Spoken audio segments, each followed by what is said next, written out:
Welcome to part 2 of my series of videos on how to improve on Ace Combat 7's multiplayer mode. In the first video, I talked about aircraft customization and how to use the matchmaking system to avoid those F-22s spamming QAMs everywhere. But now it's time for me to cover some general tips on the gameplay that you can use on any map and with any aircraft setup. This video is brought to you by THRUSTMASTER. If you're interested into some gaming gear, please check the description. It's a good way to support the channel while getting something for yourself. They have a good variety of flight sticks, racing wheels, and even aviation headsets. If that's something you're interested, just check it out and I'm sure you'll find what you're looking for. Starting with the basics, my first tip is don't use novice controls in multiplayer.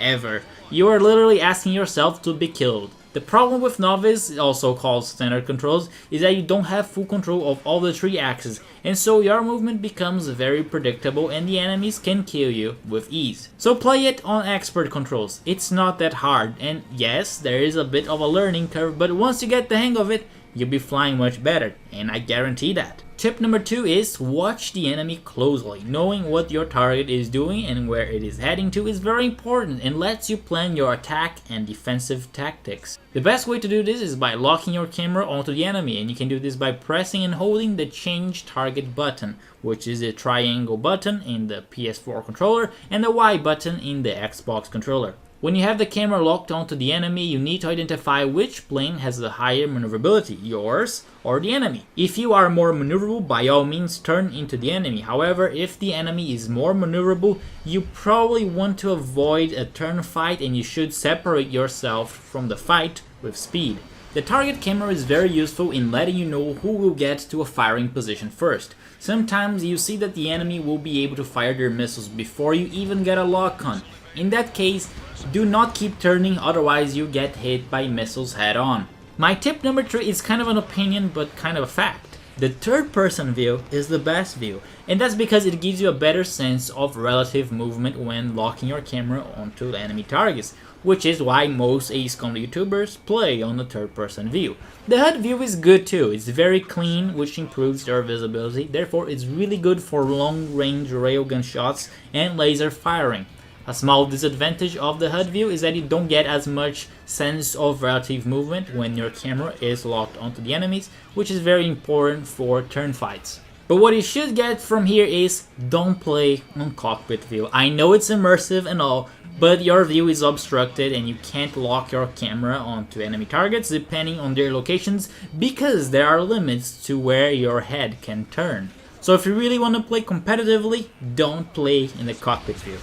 My tip number 4 is use the clouds to your advantage. The clouds mess with the tracking of almost all weapons, so you can get inside them to decrease the likelihood of getting hit by enemy missiles. This tactic is especially useful when your missile alerts are going crazy, when you don't have a speed to perform high G turns, or when you don't have flares. In Team Deathmatch, hiding inside the clouds can be very useful when the enemy team is trying to hunt you down because you are buying time for your teammates to arrive and help you out. Now it's worth pointing out that you have to keep turning while inside the clouds, don't just fly straight. Clouds are very effective against most missiles, but a notable exception being the QAMs, but they are useless against guns or railguns because they do not require homing. On the other hand, they act as a shield to pulse lasers because the laser beams just dissipate when in contact with the clouds, and it's literally impossible for the enemies to hit you when you're inside one.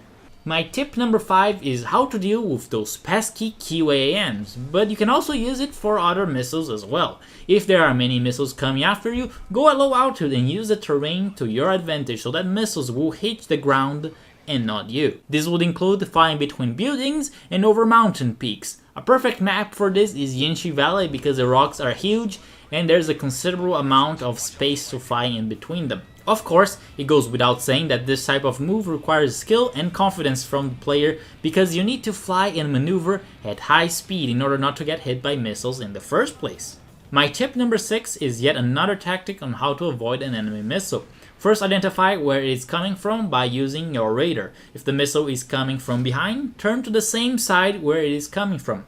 For example, if it is coming from 7 o'clock, turn to the left. And in the other scenario where the missile is coming from the front, turn to the opposite side. So if the missile is coming from 2 o'clock, turn to the left. Your goal is to keep a 90-degree angle between you and the missile. As you get experience, you will know when you should start your evasive maneuvers, because sometimes starting them too soon is a waste of energy or could put you even head on with the missile. Now it's very important, once you begin your evasive maneuver, never, ever switch direction, because this makes your plane slower and the enemy missile has time to catch up with you. I've seen this many times on multiplayer. I fire a missile and my target starts turning to the left, and then changes its mind to turn to the right, and then boom, the plane slows down and my missile hits. My tip number 7 is almost the same thing, but now we have to take the perspective of the chaser aircraft. In a dogfight, try to find a break in the flow. That is a moment when your target switches the direction of their flight path, which usually happens when they switch from one target to another. This is the best time to strike the enemy, because for a tiny fraction of a second, the enemy moves very slowly and you get in line for a perfect shot. Now, here's the catch. If you fire your missile at this perfect moment, you won't get a hit because the enemy will already have maneuvered. So you need to do a little bit of a prediction on when that moment will happen and fire a missile a few moments before the break. With that said, you need to pay a lot of attention to your enemy and to the other aircraft around you to identify when he could change his flight path. Now I know this sounds very hard, but I have another tip that goes hand in hand with this tactic. Fly very close to your enemy, and when I mean close, I mean you should feel the heat from your enemy's exhaust nozzles, something like 100 meters. The whole idea here is the closer you are from your enemy, the less time they have to react when you fire a missile. And by the way, this also means that the chance to find a break in their flight path is higher, since you can watch from up close. Once you have a good lineup, fire a missile and hopefully it will be a one-hit, one-kill shot, which is possible if you have the necessary parts, including damage and homing. For this tactic to work, you need an aircraft that is slightly more maneuverable than your enemy and a lot of skill, so you can keep up with the maneuvers and at the same time not waste much energy. Just be very careful not to overshoot the enemy. That would be very bad. My next tip is related to what I said in the previous video. In case you don't remember, I said that your standard missiles are pretty much useless if you don't equip any parts that improve their performance. With that said, you should use your standard missiles very often during a match. Not because you get a kill, but because you put your opponent on the defensive. Also, you have lots of them, so you don't have to worry about ammo. Basically, this puts your enemies under pressure and increases the chance of them becoming distracted from your other strategies and tactics. And that is why you see me in my gameplay videos that I launch missiles when it's pretty much impossible to get a hit. But you never know, maybe you get some surprise hits as well. My tip number 10 is on the usage of flares and high G turns. A mechanic in the game where you turn faster but also lose more speed and energy. Since flares come in a very limited supply, I recommend only using them when you think you're really close to getting a kill or when you think that break in your enemy's flight will happen very soon. Throughout most of the matches, you should use high G turns to evade enemy missiles. The key is to use them effectively as to minimize the loss of energy. Experience will teach you the best moment to start and stop a high G turn, but the less you use while successfully evading a missile, the better. If you get around 600 km per hour, you are flying considerably slow, and it would be easy for an enemy missile to hit you because you don't have that much energy left to evade. Another tip is to keep your eyes open for slow targets in the area. It usually happens when someone overuses the high G turn in a turn fight. If you see on your HUD that a square isn't moving much, that's a good indication that the target is low on energy, which means that if you fire a missile, it is unlikely that it will be able to evade. This tip is very useful after your respawn, because once you're joining the furball, you get an outside perspective of the fight and you have more time to pick a target. While that is happening, the people inside the furball will probably be distracted, and that is your perfect chance to line up a shot and fire at the perfect moment.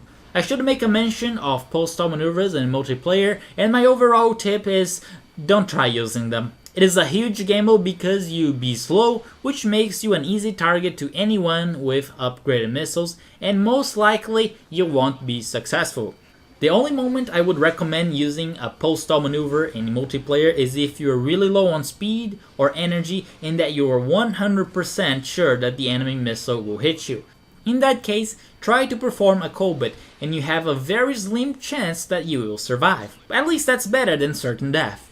And my last tip is Understand the flow of the battle and keep your awareness on what is around you. This means checking your radar frequently during the match and also looking at who is chasing who and where they are going. By paying close attention, you should be able to identify patterns, and this means you can position yourself better for attacks. It is also very important to check your radar from time to time when you are in the furball to see approaching enemy players, because as I mentioned earlier, coming into the furball can be an advantage for them. And one last thing I should mention is that you shouldn't just pursue one enemy for the entire match. Instead, keep your eyes open and seize opportunities as you see them. And to do that, you have to act fast. These are my tips for this video, but more are coming soon. Like I said before, these tips are general so that you can use for any aircraft, but in my next video, we'll be getting into more specifics on different weapons, planes, and opening moves. And just like last time, if you have anything that you think I've missed, or if you have any other tips, please let me know in the comments. Feedback is very important, and I'm sure other aces out there would like to share their knowledge to help out new players get into the game.